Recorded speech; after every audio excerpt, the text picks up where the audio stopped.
Viceroy's executive കൗൺസിലിലെ അംഗം എന്ന് പറഞ്ഞാൽ ആ വകുപ്പിൻ്റെ മന്ത്രിയായിട്ട് തന്നെയാണ്. അംഗം എന്ന് പറയുന്ന ആൾ മന്ത്രി എന്നുള്ള പദവിയുള്ള ആളാണ്.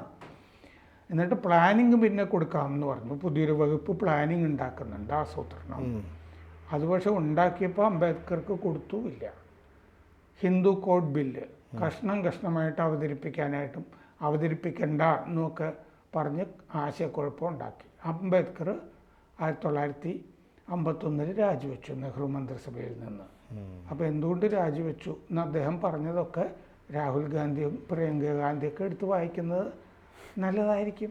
മറ്റു കോൺഗ്രസ്സുകാർക്ക് പിന്നെ വായന ഉണ്ടോ ഇല്ലയോ എന്നുള്ളത് നമുക്കറിയില്ല.